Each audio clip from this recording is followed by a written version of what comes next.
My advice to them, you want to be Sammy the Bull? Go ahead.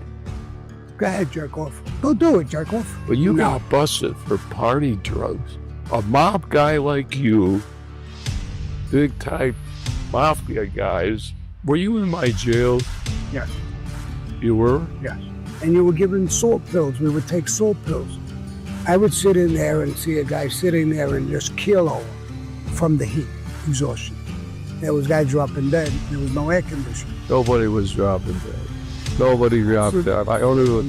That's all garbage. I must have lost 6 people. I put 2.5 million that came through my jail. So, did you know that? You're one of them. When you get an order to kill, you either do it or you die. How come you're still alive? You follow the rules? I didn't follow no. You didn't follow the rules? No, not at all. Well, why don't you do something about it? There's nothing to do. No, you go. I'm going public. I'm telling everybody right now. Why didn't you do me a favor? I'm going to ask you to do me a favor. What do you want? I'm going to break your face. You're going to fight with me.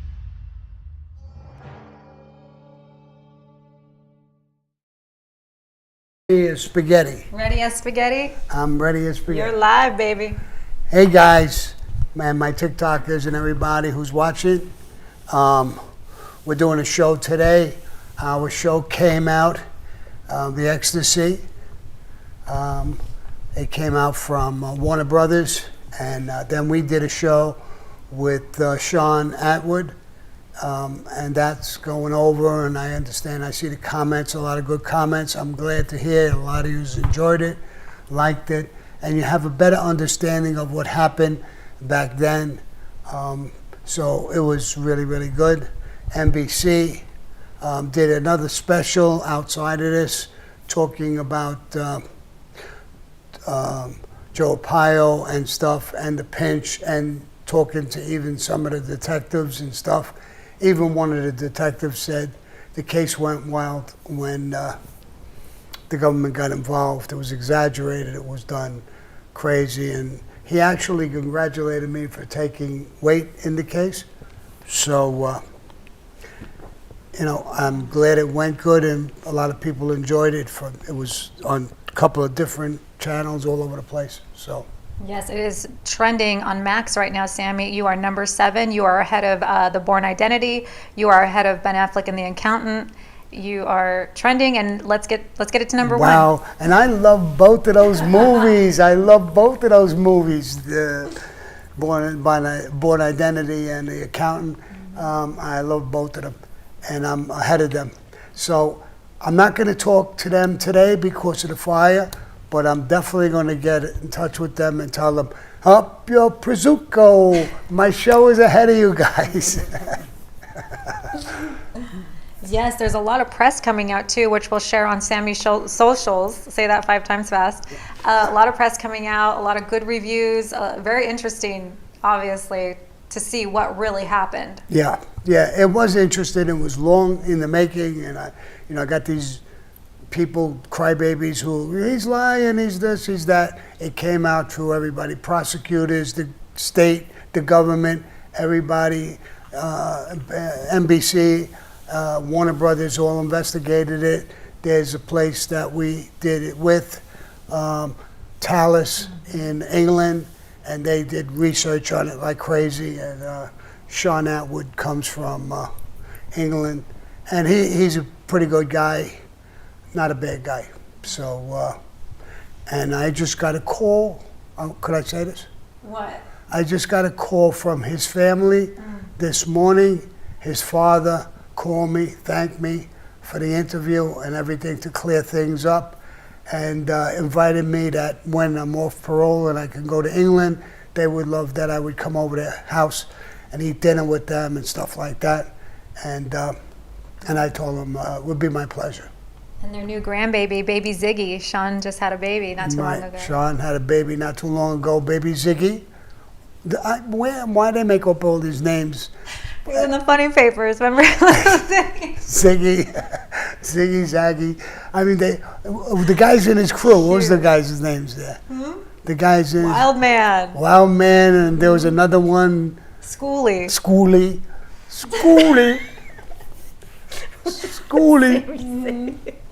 Baby, so I think precious. one of them died, either Wild Man or Schoolie. Wild Man. Wild Man died. That was his best friend. Yeah, that was his best friend. And the guy, I mean, I never knew him, but from what I hear, he was a tough guy. A tough guy's tough guy. Matter of fact, he married a girl, and she was Wild Woman or something, right? Yeah. And she was another wacko. She may be still alive. Yeah. But it was a good interview. We had fun doing it. My son, everybody said he did a great job, and how good looking he is. Oh my God. He's got 40 women calling him up. He's in heaven. Your phone ringing off the hook now? He's flapping around. He's got wings. He's got wings now. He's flapping around in the backyard. Yes, great stuff. And that's on YouTube, part 1 and part 2. You can watch that on Sammy's channel. Part 2 is on Sean Atwood's channel. Right. And Sheriff Joe Arpaio is on Patreon and ourthing.tv, guys. Yeah. Head over And there. I did what is on there right now? The whole thing or just part of it? Which one? The whole thing. The Sheriff Joe? Oh yeah, the whole thing's on Patreon. The whole thing's on ourthing.tv. Oh, Table all in right. the back. But you played a little teaser in the beginning, right? Mm-hmm. Yeah, all right. So that's just you can see the whole show. It's great. Me and Joe Pyle, I told him in the movie, in the thing, that I'd break his face. We should fight, and I'll break your face. Some stupid shit I said. Even Troy was like, he went a little hard on Sammy. I was getting a little concerned how hard Sheriff Joe is going in on you. Yeah, he was trying to play with me a little bit, you know. Then there was a part when he told me about his pink socks, and I said, yeah, I wiped my ass with those, you know. But listen, he's, you know, I don't get too crazy when a man is older than me. He's, you know, not that I'm young, but he's 92 years old, and I didn't want to come down hard or say anything, and I don't want to bully him or do anything like that. Whatever was done in the past is the past. Just like I said in the show, I don't want to carry hard feelings. Well, you know, everybody does something in the past. It is the past. And so I let it go, and I feel sorry for him. And he is an Italian guy. We shook hands, and I agreed with some of the things he said. Some I didn't, but it is what it is. Nice. Thank you, Sammy. And people are asking about everybody in LA, all your family, all your friends, the people that we're working with. How are they doing? Is everybody okay? I've called everybody under the sun who was a friend of mine there, because I met a lot of people when I was going there, doing things like that. And I got my whole team that I'm working with FX. I don't know the actual people from FX. I couldn't call them, but I called Nick Pileggi and JJ. Well, JJ's in New York, and I spoke with Aaron Kaplan. He has put together something. I saw it on TV, so I put out something about if you want to make contributions. It was to SIBS. SIBS, SIBS, or something like that. He has it. He takes no money. He's not asking for money. He's asking for clothes and stuff that would be important to people who have nothing. I put it on a video and I put it out. So I'm backing him with that 100%. I spoke with Aaron. They're all doing okay. They're away from it. Terry Winter, and everybody that I'm working with, everybody I know there, Billy Malone. He's not only a producer in the show, I know him well. I know him over 40 years. He's been a friend of mine. His wife is a showrunner, so I make sure that they're all doing well. You know, I love when Nick Pileggi talks about me. He talks about me like, he says, that kid, he was calling me up, I love him. I'm not a kid, though. All right, I'm almost 80 years old, but you know, but 92, it's to him, I'm a kid. And he's the greatest guy in the world. I'm going to tell you something about him. I tried everything to get him out of there, and he loved his wife so much, and he always brags about her, talks about her, idolizes everything about her. When me and Anna went there one time, we went to his house, and Anna, stop me if I'm wrong, he took us to every spot. She loved this, she loved that, this is the way he idolized her. When this fire happened, and I tried to get him out, it was like he didn't want to leave that house. It was like he was leaving her. It was a love story in itself, that if he had to die, he wanted to die and be with her and that house. And I couldn't get him out of the house. I got in touch with a couple of guys, black guys, to pick him up and take him out of the house. Just even if you got to drag him out of the house. Then I talked to Billy Malone to go get him, but he wouldn't budge. So he says, Sammy's crazy. He says he got black guys to come and drag me out of the house. So, but they were all doing great. I sympathize with all of the people there. I advertised SIBS, and I'm doing it again. If you have anything to, this is, Aaron Kaplan don't take cash, not want to cash. So you know it's just food, items, clothing, Pampers for babies, anything. You could send canned food. It's to help people. And you know with Aaron Kaplan, every penny of that is going to the people. Right. And he not only that, he sponsors this place. He puts money to it, and he helps all the time. But he's really pushing it for this, and I'm helping him push it as much as I can. So if you want, you go to SIBS and you make a contribution. You don't have to use my name. You could just do it, and helping those poor people. Now, I really don't want to get political, but I think I have to. These people have got to go. Something is radically, radically wrong with the Democratic Party. The governor drained the, what do you call it? The reservoir for little tiny fish. I don't follow what they call them. What do they call those? I don't even know. It's Little tiny fish for the Indians so that they would put those little fish with all the water from the reservoir back into the ocean so that the salmon would swim up at the sake of his state. And there was firemen. I watched it over and over. You probably did too. Standing there outside of a house that's burning down, and a newswoman from Fox Live, I was watching, Gina something or other, and she went with the microphone and said, "What's wrong? Why don't you put water on the house?" They said, "The hoses are hooked up. There's no water. The reservoir was empty." And you're talking about millions and millions and millions of gallons of water. This is what this guy did, number one. Number two, that all the insurance companies, well, 2 or 3, took away their fire insurance a month or 2 before this fires. It starts to make me think, was this planned? Is this possible that there's people this evil on this planet? I mean, I knew a lot of, gas pipe, so many people in the mob. Yeah.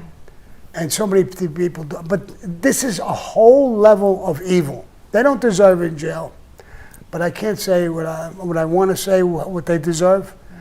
To do this to these people. People, they lost everything. And then people saying, well, the house is worth 10 million, 20 million, 40 million, so they could afford. It's not how much money you got. It's a personal life, things that they have in those houses. It's not about money. Whether they're poor or they're rich, they're in the same boat.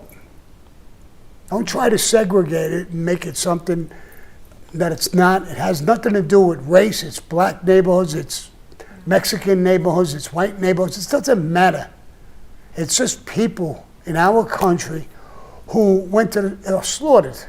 Now, when I say slaughtered, there's not that many that died. I don't know, 10, 12. Up to 24 now. 24. All right, 24 dead. For this kind of catastrophe, it's not a big number. I think that number is going to go up.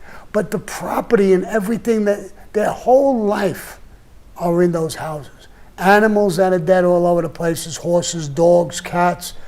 I've never seen anything like it in my life. And I watched it constantly. One day I was up till 3:30 in the morning, still having coffee and watching it on television.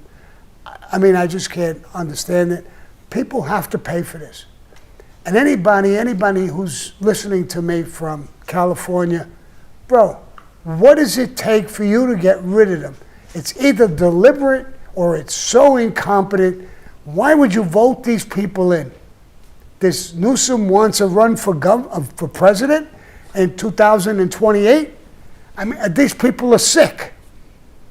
And now he's out there giving speeches. This guy should be arrested. The mayor, a black woman, I mean, I've never seen anything. The stupidity is overwhelming, completely overwhelming.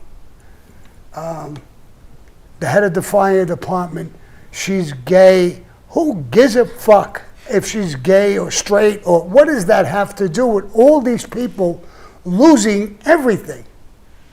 I mean, I hope the news media comes together with this, exposes it, and exposes it the right way. Let's get out of that argument. Who's gay, who's straight, who's black, who's white, who's purple.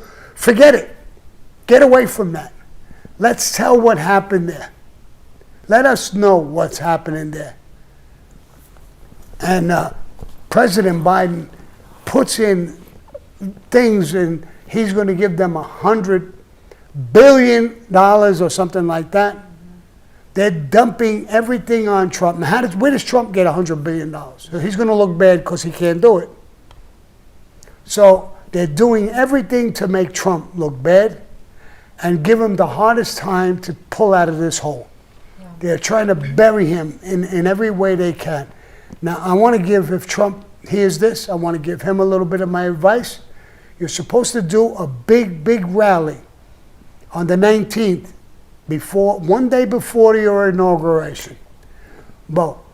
And they giving you the same people who protected you the last time when you got shot. You got money. Hire some Navy SEALs or some military guys, 20 or 30 of them. You put your own staff around you with these other people, and make sure you're going to survive this thing. I got bad vibes with it because it would be a perfect move. Put the bulletproof bubble around you when you talk. It's not an embarrassment. Protect yourself. Come in on the 20th and kick ass. Put this country back the way it's supposed to be. And all these criminals, and I mean this is the lowest form of a criminal. I'm a criminal. There's a lot of criminals. There's a lot of mob guys, a lot of murderers. I've been in prison over 22 years. I've never met people like this in my fucking life. They outdo, I don't want to call them gangsters. They're not.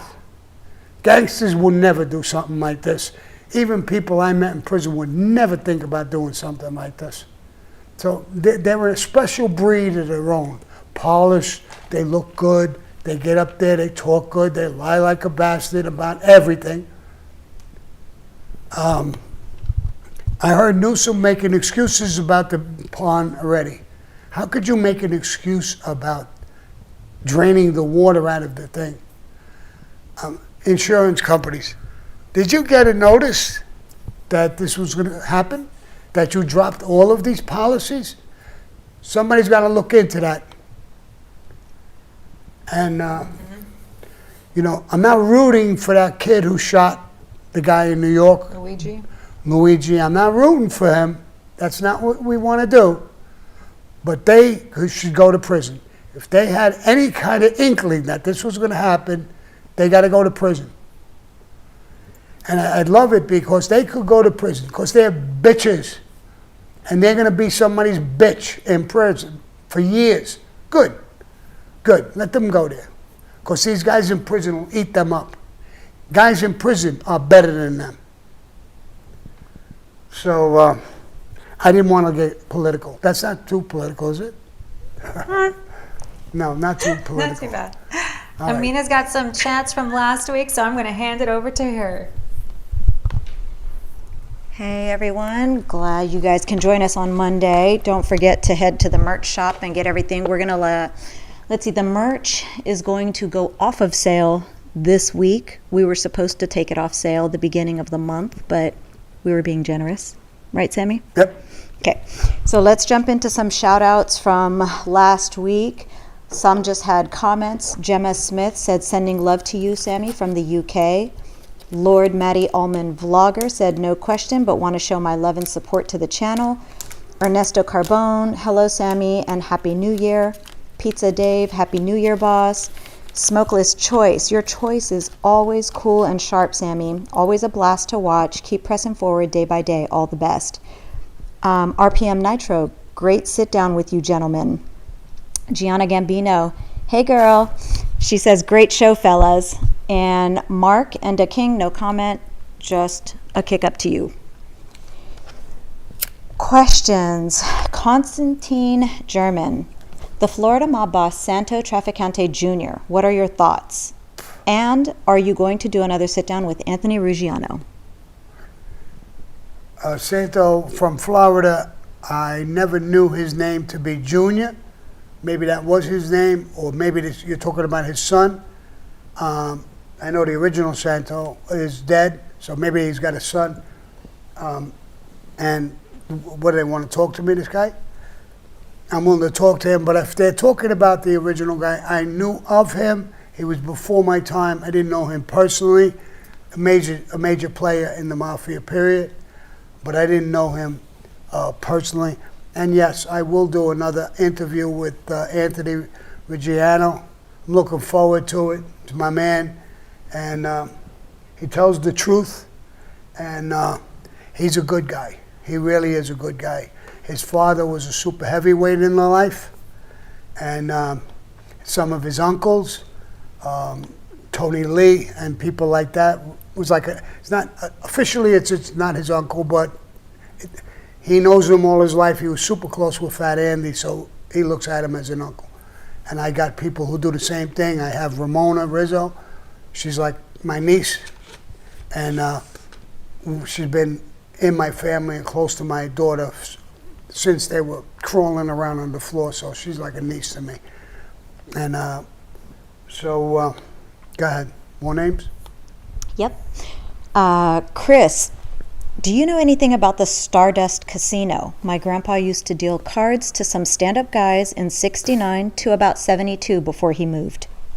I know the Stardust Casino was one of the first mobbed-up casinos in Vegas. It was very well run. And so if your grandfather or father, whoever it was dealing cards there, he must have known a lot of guys. And not only the guys who had a piece of the place or put it together, a lot of mob guys throughout the country went there because it was one of the first connected places. So there was mob guys up the yin yang from families all over the country who went there on vacation or whatever, and they were all treated well by the people who were controlling it. I don't know exactly. Chicago had its hand in there. A lot of guys had their hands in there, but Chicago was one of the biggest places that had their hand in there. Okay. Lawrence asks, hi Sammy, have you been to Australia and do you like pro wrestling? I was never in Australia. I love that country. It comes up all the time. Do I like wrestling? If she's about 40 years old, blonde hair, blue eyes, I like to wrestle with her. But I'm a little guy. I don't wrestle with men. So. Moving on. Con wants to know, hey Sammy, if you could choose an actor, past or present, to play you in a mob movie about your life, who would it be and why?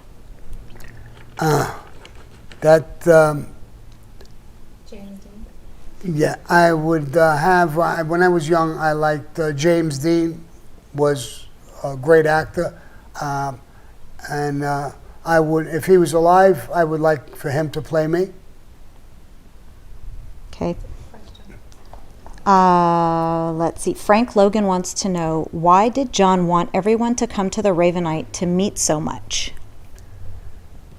You know, it was one of the worst moves he made because everybody, the government didn't know everybody. But when he did that, the FBI, when I cooperated, told me we got to know everybody from everywhere. When they got there, we took their plates down. We knew who they were. Then we sent FBI people to follow them and watch them. So it was a horrible, horrible move. And that's a narcissist from the word go. Why would he want everybody to come down? You want to be quiet. You want to be under the radar. And now you just not only put yourself as number one on the radar, he put everybody on the radar. I don't think he meant that, but that's what you did. You got to live with that now. Great. Cody Well, Thompson. he don't live with it. He's passed away, so. Cody Thompson wants to know, are you pulling for any team this year in the NFL? I don't know which teams are playing in the playoff. When the playoff comes, I'll make an announcement. I'll pick one of the teams, but right now there's all playoff games. I've been so busy, I haven't followed it. And I'm going to be honest with you. When I was in prison, I stopped watching a lot of sports because there's always fucking arguments about who wants to watch what and who wants to do something. So I was busy when they were watching football or baseball or whatever they were watching. I would go play handball or work out with weights or do something else, play chess. I didn't want to be in the arguments. What television, what station, what to watch. I didn't give a shit who's watching what. And it would break out into an argument. I didn't want to be involved. So I stopped watching it. When I got out, I didn't follow it too much either. So I don't really know too much about, there's a guy, Joey Molino, telling you what team to pick. I don't do that. I don't know what team to pick. I'm a little dumb when it comes to what's going on out there. I could tell you what movie to watch in the near future.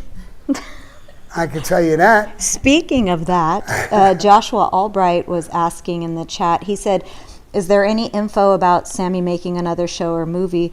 Yes, Joshua, you have to keep watching Sammy, and we will make all those announcements. Yes. Right, Sammy? Yes, and I hooked up a deal with FX. It was put out already. I could talk about it. I got a tremendous team, and FX has put a tremendous team together.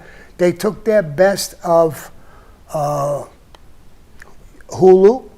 and FX and put together a team to work with my team and Aaron Kaplan's team. We got great people working on my scripted show when it comes out. It'll probably be 8 months down the road, a year maybe, who knows.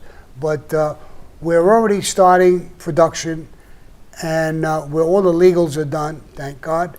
And now we're in production, picking out lighting companies, sound, makeup people. I've got people calling me up who wants to be in the movie, who wants a job doing this, who wants a job doing that. Now, I do have a lot of power in it. Aaron Kaplan is an executive producer. He's the head guy. Right behind him, I'm his partner. And Deborah's Way Production is my company. I'm an executive producer. Anna, I'm going to put this out. I could do this now. Anna's a producer in the show as well, under me. Not exactly under me, but I don't read it that way. But she's going to be the boots on the ground. And here's how that works so you understand. An executive producer raises the money. He makes all the negotiations and deals and stuff like that to put it together. The producer, like Anna would be, is boots on the ground on the thing, so they're making sure the actors, the actresses, everybody's doing the right thing. Aaron Kaplan has Billy Malone. I have Anna. So they'll both be boots on the ground, working there and reporting back to us. I'll be there on occasion in California, probably, when they're filming. On occasion, not all the time. I know I'm going to be there in the writer's room. I'm on the phone all the time with them. So I'll be bouncing back and forth. Now, I already checked with my parole people, and they're cool with it. They know exactly what I'm doing. They like that I'm doing legitimate things. So they said, Sammy, just let us know where you're going, who you're meeting with, what days, where you're staying, all that stuff. And they're allowing me to do it. So, the worries of being tied up where I'm not going to be able to do certain things, they just gave me permission to do what I had to do in this movie. And that's going to be a lot of work. Most of my team will come down. I'm going to have Amina possibly being an assistant producer on the show, working with Billy Malone and Anna, and getting things together, tidying things up and doing things. And even Sterling, she's an editor for us. I'm going to try and get her into the editing team. Now, she's a great editor, but this will elevate. These are real pros. She'll sit with them, do this, and this will elevate her abilities and her name and reputation. So I'm trying to work my whole team in. And my son wants to play one guy in my crew, and he's even working with an acting coach. So my son might be in the movie as well. So all you girls who saw him on the show and thought he was so beautiful, he's going to be in the movie soon too, I hope. We'll see. Great. Gas Can Lip wanted to know, and I'm pretty sure we answered this before, but Sammy, do you think the 3 inmates that escaped Alcatraz in '62, or did the ocean currents from the Golden Gate Bridge eat them up? I know 2 of the bodies were found, they were dead. They didn't make it. The ocean ate them up, and they spit it out. And then the other guy, the stuff he was wearing, like a balloon type of thing, so that he floats a little bit, they found his equipment, but not him. So he seemed to have gotten away. I don't know if he's alive anymore, because it's quite a while ago. I remember the incident. And so I don't know whether he got away. If he did, God bless him. And if he didn't, you know. Okay. 2 more questions. The Chill Spot, do you have any stories with or about Paul Vario? There's so many questions or answers I can give with Paul Vario. Here's what I'm going to say. Watch the movie Goodfellas. Paul Vario's crew, it was very, very, a lot of truth to it. Now, I knew some of them, and Nick Pileggi was the writer, and Nick Pileggi's the type of guy, he loves to write truth. Of course, they always add something in Hollywood, a flair here or there, but Nick is pretty, you know, wants truth in the show. He loves that. And he was the writer, and there was a lot of truth to it. Okay, I'm going to give 2 more quick shout outs. Chino in Florida and Larry Fishkind. They say hello. They want you to know that they're tuning in. They've been out for a while too. They haven't been in your chat for a while, so they're back in. Welcome back. James wants you to know that he loved the documentary. And the last question is from Italian guy. He says, Sammy, would you talk about Old Man Paruta? Old Man Paruta was the best. I loved him. I mean, he was the greatest guy in the world. He had a tremendous reputation as, you know, everybody liked him, you know, and I did a video about it a while ago. I can't find the video. It's frozen out somewhere, somehow. I must have lost it on tech when I was trying to send it to somebody. I don't know where it is, but he was one of the closest guys to me. I loved him. He was originally with Tato. After the Castellano hit, when I became a captain, I took over Tato's crew, and he was with me until the day he died. And it's a long story. I'm not going to say it now. It's a little too long. I'm thinking of doing another video because I can't find it, but I know the story like the back of my hand, so I may do another video about it and put it out. I don't want him to be forgotten. Okay, I'm handing it back over to Anna. We can link the Old Man Paruta Our Thing episodes in the chat and in the description box. So they're on there. They're in the Our Thing podcast and the Are they? playlist. Yeah. Oh, yeah. So if we can do that, we'll put it out. Yeah. Yeah, I want to put it out Great again. story. I went looking for it. I can't find it. Okay. You know, somebody had asked me about it just the other day, and I said, I'll text it to you. I know it was on my phone. And they must have, how it... We had a re-edit for JJ and Nick. We did a re-edit that combined the different parts of the Paruta story together. So it was just condensed so they could watch it all. So we had to grab them from the different podcast for all right, so Software we'll get it. And, We'll get it. As soon as we get it, I'll put it out. You could see that. I mean, that's one that's really worth watching. Tremendous story. Not from me, but his story. And I want it to be out. I don't want it to disappear. Yeah. Sterling, are there any questions from our TikTokers? Got a lot of good comments. JC says, Sammy, I've watched your podcast 4 times. You're really great at telling us stories. I've had a couple people asking if you were in The Sopranos. No, I wasn't in The Sopranos. Kind of funny. What is the perfect hit that you've ever done? The perfect hit? I think the hardest and the perfect hit and the best hit I've ever done was the Johnny Keys hit. And that is going to be a movie as well. That one is in contract. There's heavyweights involved, and I can't tell the names and who. I will, in time. Hopefully in February or March, we'll be talking about it. But that has to be the most notorious hit that ever happened. They called it the impossible hit. 5 families in New York had it, and half of Philadelphia was against Johnny Keys. They had it for a while. They were taking the other side, and they couldn't kill him. And one day, I was sitting in Tato's club, and Tato said, hey, I was playing cards, somebody take his hand. Sammy, take me to the boss's house. And I went there. On the second meeting over there, Paul Castellano said, it's a commission hit. It's as high as it gets. Very rare is there a commission hit. And I'm telling you, I'm your boss. You have the hit. And it was a Mission Impossible hit. He surrounded himself with 20 or 30 guys, and guys were killing each other in Philadelphia all over the place. And I had the hit. I was fairly young, in my 30s. I got made when I think I was 31. And when I did this hit, I think I was 33 or 34. And I pulled it off. It took a while. It was a very hard hit to make. I did it. And that's going to be a movie as well, separate from my scripted show.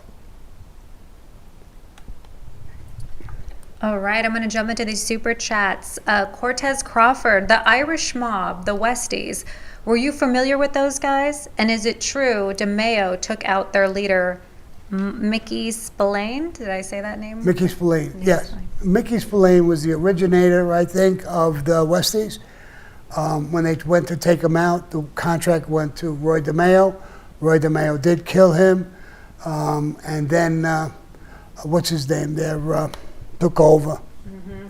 Frank's? No. I can't think of his name right now. It's just, and it's right on the tip of my tongue. Let's go chat. Who took over the Westies? Yeah. I forgot his name right now, but he took over, and he was with the Gambino family. He went to a notorious meeting with Paul Castellano in Tommaso's restaurant on 86th Street in Brooklyn. And Jimmy Coons. Jimmy Coons. Good job, Vladimir. Great job, man. That's who took over. And his closest guy, another Irish guy, he was a military guy, and his closest guy flipped on him, and he went to prison. I think he died in prison, I'm not sure. But after he was gone, Coonans was gone, the other guy, Bosco Vranovich, took over, and he became the boss for a while. I was very close with him, and I knew a lot of the Westies, a lot of them. And they were with the Gambino family. Mark is asking, Sammy, what if I want to meet a made guy and I'm also a made guy? How could I get that to work since I can't introduce myself as a made man?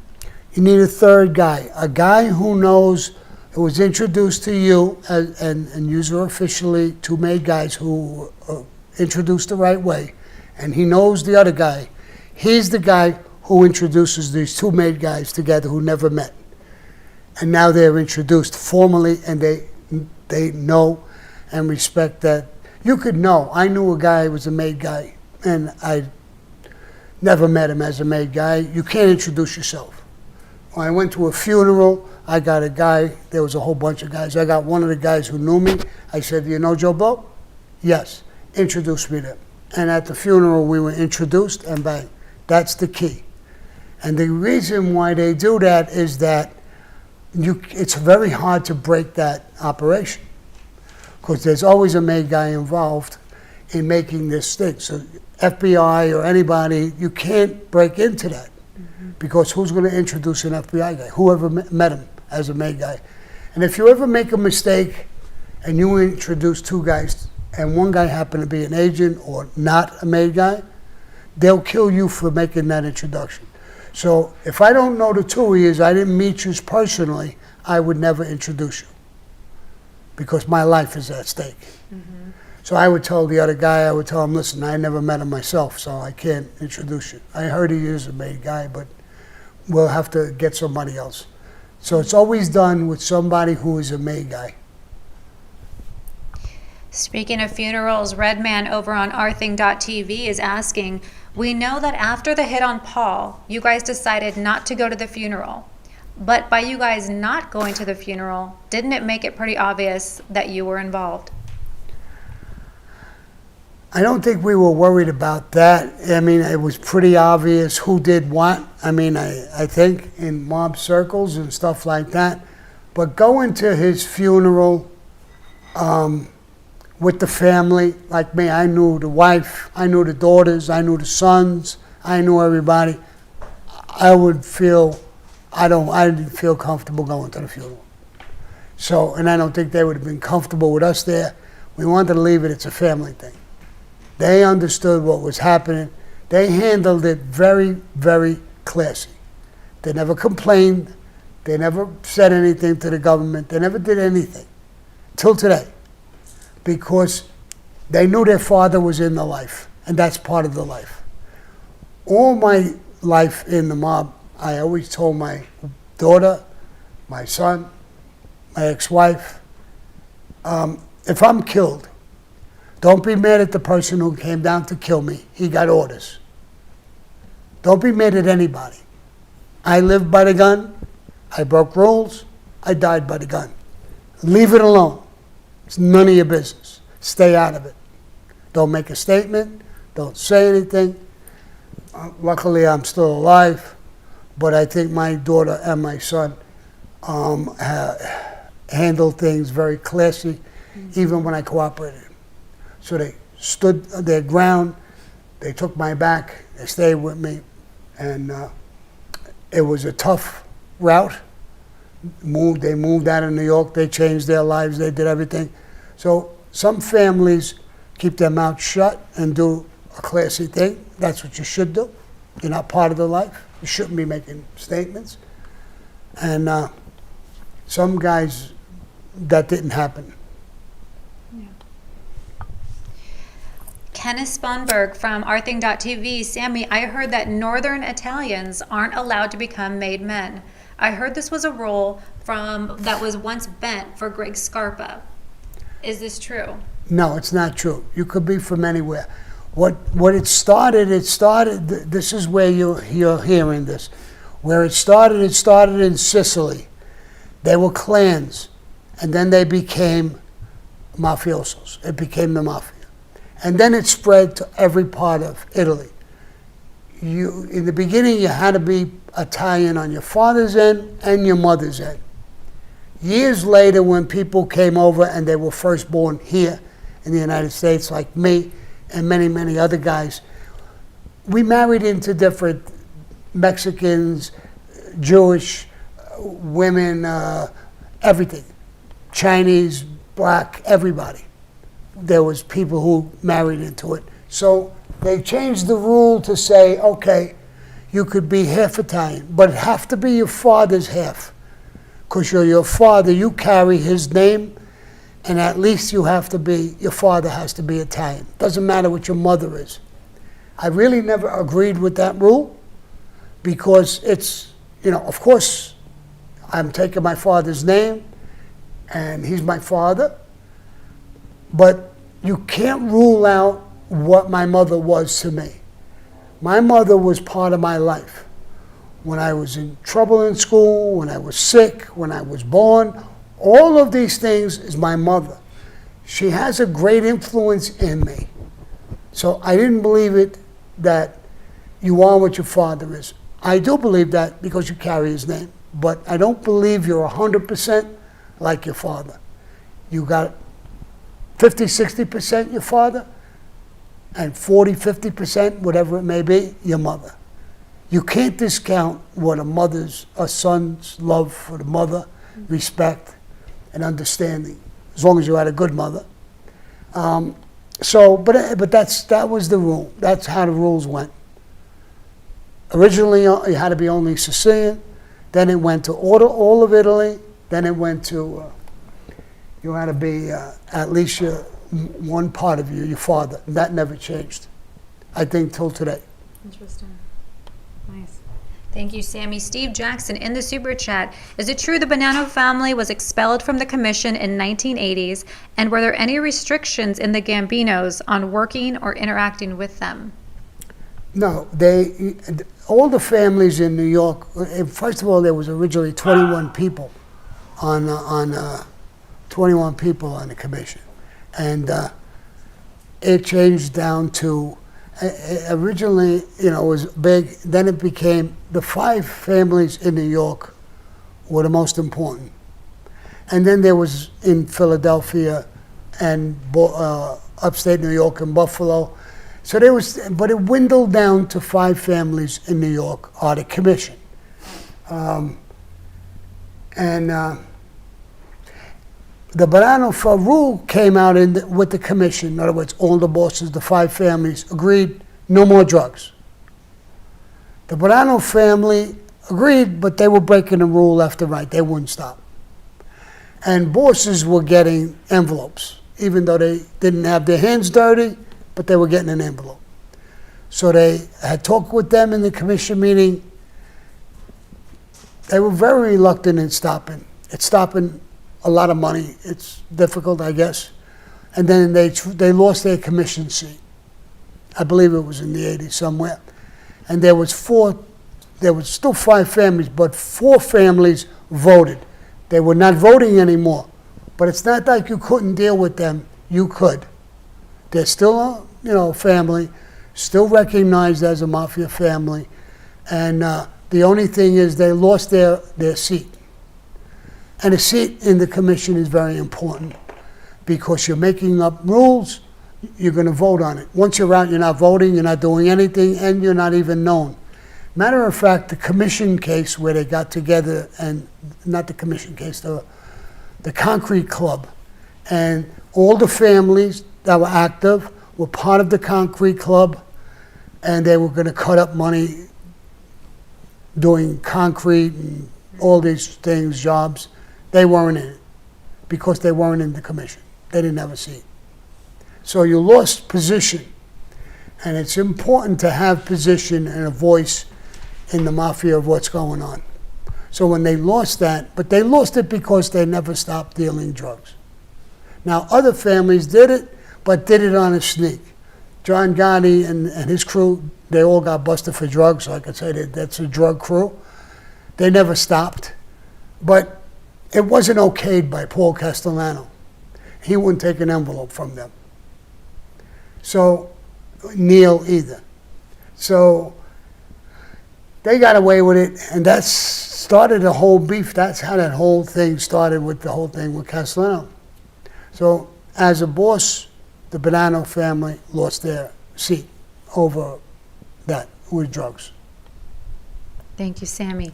Cortez Crawford is asking, what was the reason you were tasked with hitting Greg Scarpa? What? What was the reason that you were tasked with hitting Greg Scarpa? Oh, it was just before we went away. The Colombo family went to war. And Greg Scarpa was a real dangerous guy. And he was on one side, and there was another side. And the other side, Vic Amuso, Vic Amuso, I think it was, came to John Gotti and said, he's a thorn in our side Greg Scarpa, could you do us a favor? Right in the middle of a war. They said, could you take Greg Scarpa out? It would help us win the war. I was in the club. They told me, Sammy, John wants to talk to you. I went outside. They were both there. He was talking to Vic, and he said, Sammy, you're in Brooklyn. You know Greg Scarpa? Yeah, of course, I know him. I mean, could you take him out? I says, he goes to a pool room. This kid, Larry Mazza, owned the pool room. And I says, he goes there every day. When you walk in, he's right on the counter with the cash register. He's watching guys play pool. He sits over there, and he hangs out there every day. I could take him out right there if you want. And he said, yeah, take him out.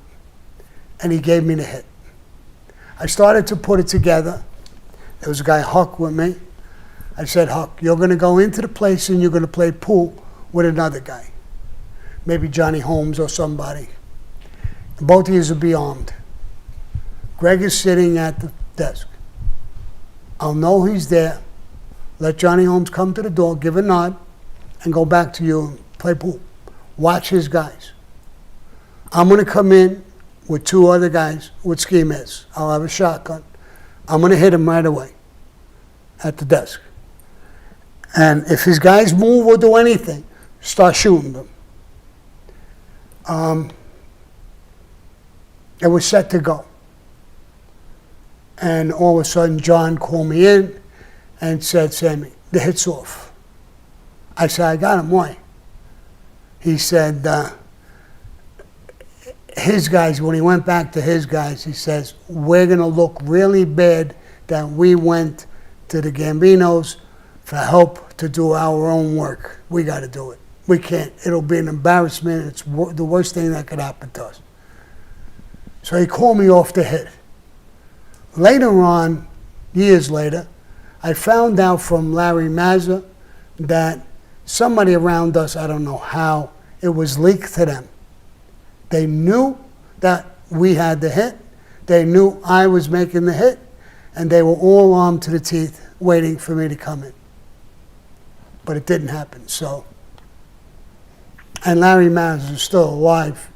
And if anybody wants to ever talk to him or see him on a video, they could ask him. What, you'll say he's fucking lying. Lying bastard.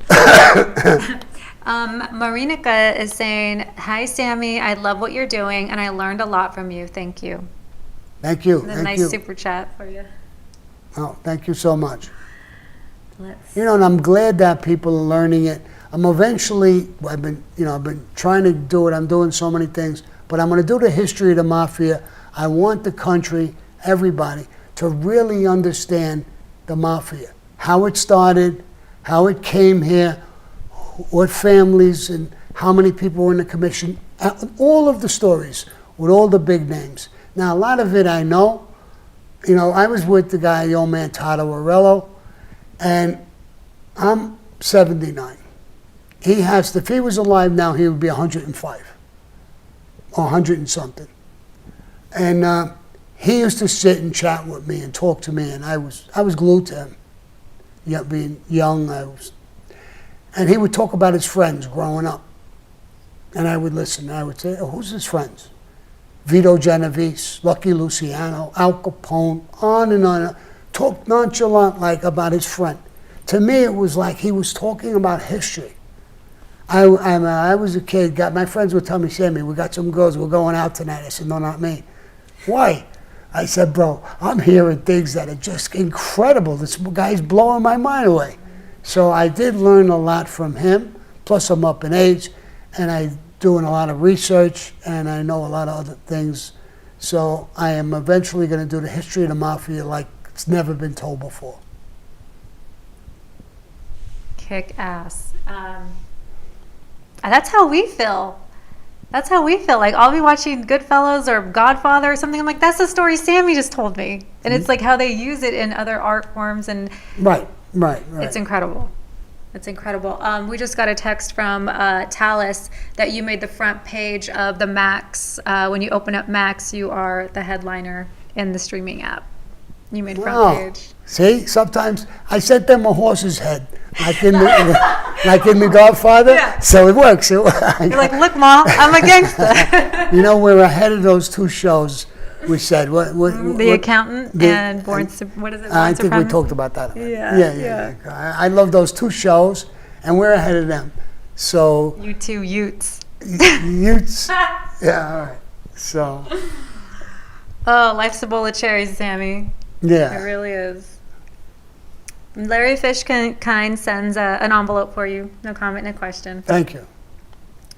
Let's see. Gas Can Lip, another question about the fires. Sammy, do you feel that there are organized, nefarious arsonists starting fires in this country, like in LA? I don't know if it's happening all over the country, but I really, really have a lot of questions about this fire. The empty, The reservoirs, yeah. They caught one of the guys. Reservoirs, the insurance companies backing up on the insurance a month before the fire, 2 months. I mean, these are things that make me think, did they know something?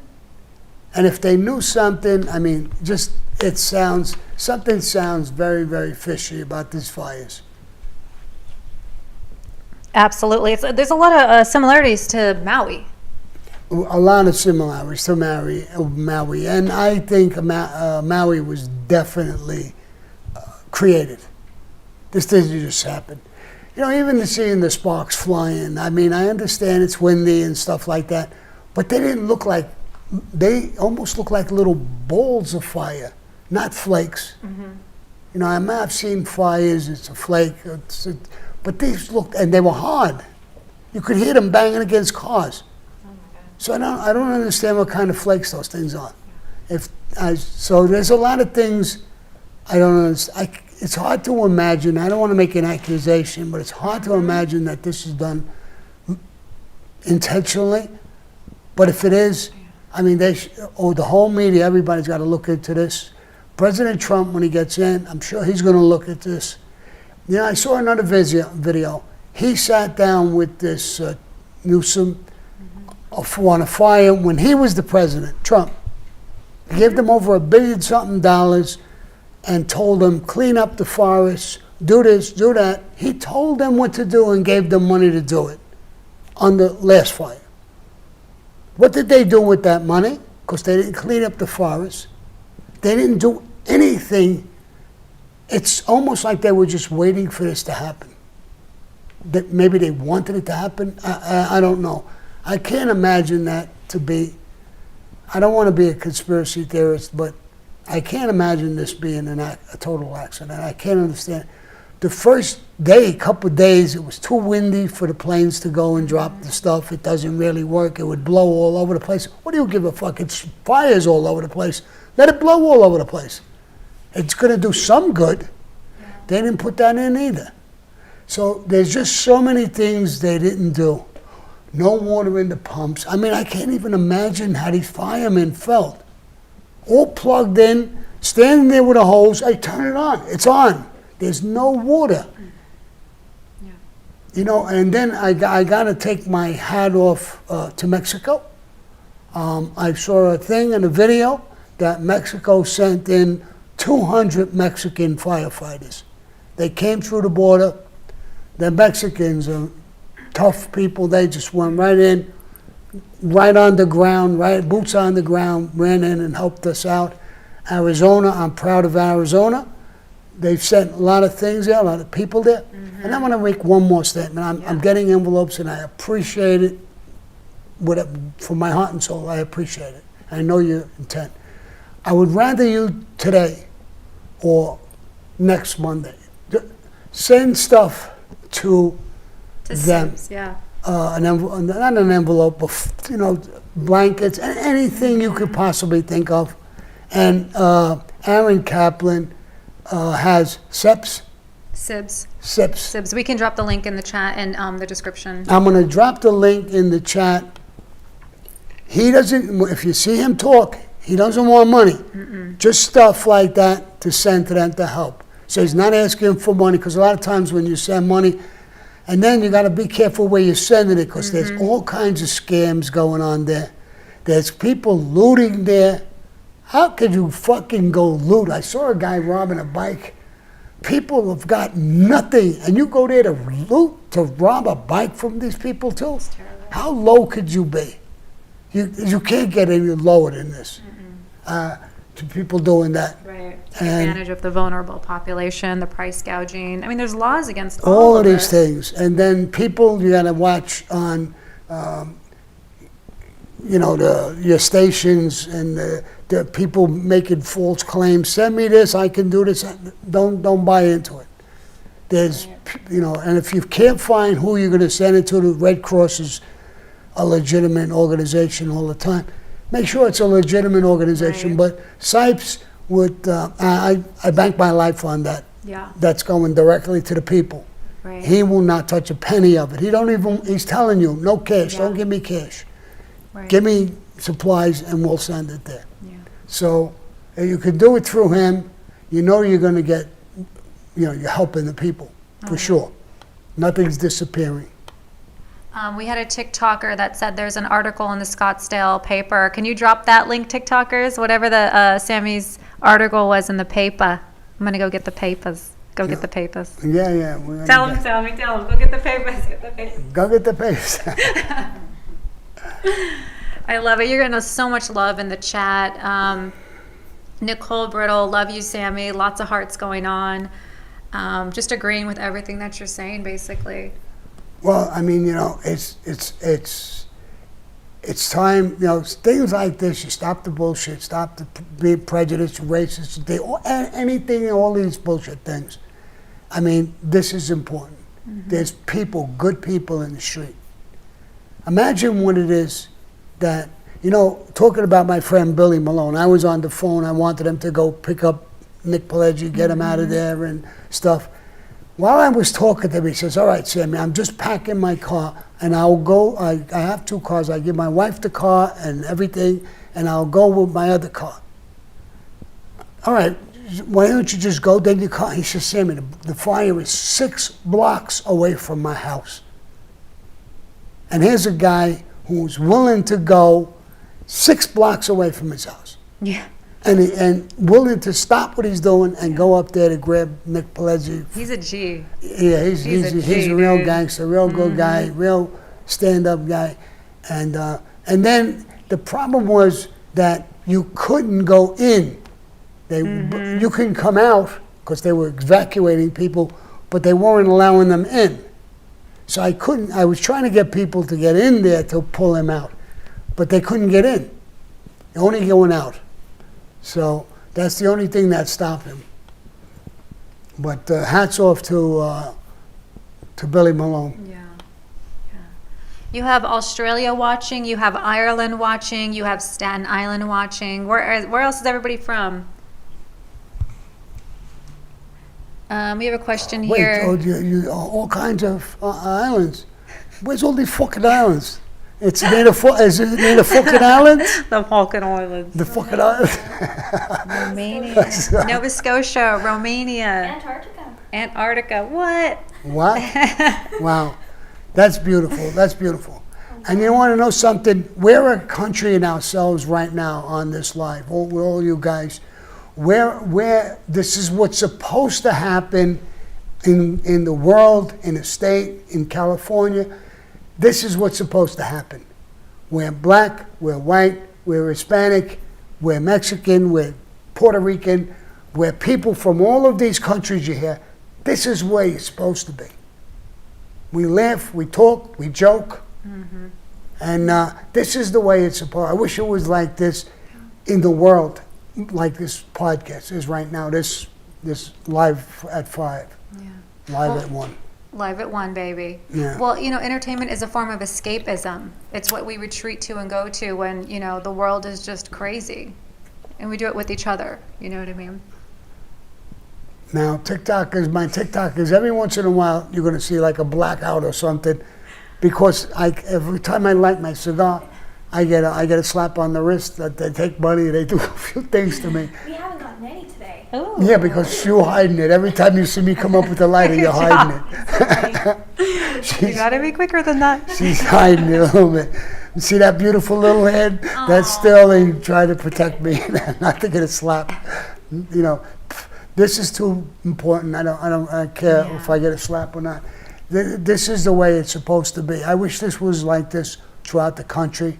And all of the people on the Mafia genre, on TikTok, on YouTube and TikTok, I wish we would all come together and stop arguing, fighting, calling each other things to try and get more views or more subscribers. And if you don't have a fucking story to tell, then go get a job or go do something else. Yeah. You're destroying what we're doing, what we're all doing. That's why, I mean, I want to answer sometimes some of these negative comments, and I back off. I back off because I don't want to be the one who destroys this thing. I mean, I could make statements too about some of you guys. I don't make it, so. I equate it to, does Nick Pileggi answer to a reporter that writes for the National Enquirer? No. Do you know what I mean? It's like a whole other level, realm, universe. Right. And a lot of these actors and actors, sometimes they'll argue, but you'll see most of the times they respect each other. Right now, they're all helping each other. I mean, that's the way it's supposed to be. Yeah, so. Absolutely. Yeah, there we go, TikTokers. You got to hide that smoke. Great live today, Sammy. Yeah, it's a great live. And I wish I could be here for a day or two. And I became a born-again Christian in the Ocean Church in California. And that's where I got baptized. So California, and I know so many, it started with some of those people I met, and they took me to church. I haven't been in church in 100 years. And they convinced me to do this, and now they're all in trouble. So California right now, I think it's a crazy state. I think but there's so many good people that I met. I went to church. I got baptized there. I became a born-again Christian. I've been in touch with him, the pastor.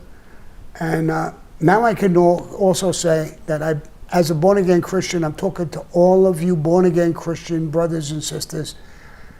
Let's pray that this fire is ducked out. I truly got on my hands and knees before the girls came in, and I prayed to God. Amen. Please stop this fire. Rain. Let it rain, please, dear God. Start raining over there. And that's the only thing we can really, to help the firemen, help the people. And we should all pray that California starts to rain, get a little rain. Yeah. God, intervene in this thing. Stop it. So, those are my last words that I would like to say to everybody. And all you guys, my friends and everybody in California, you, Mark, and the pastor of the Ocean Church, I send you my love. My prayers are with you guys. And whatever else you need me for, get in touch with me, and I will try my best. The best I can do right now is pray to God. And just tell people to help them, and hopefully I played my part in helping a little bit. So guys, I think it's time to wind it up. You ever see Hamina? She's so pretty, and then her face gets all like, come on, you ready to go? So, wrap it up. I love that face. She twists it all up Sammy. Like, you gotta go. All right, guys. I love you guys. I'll talk to you. Adios. Peace and love.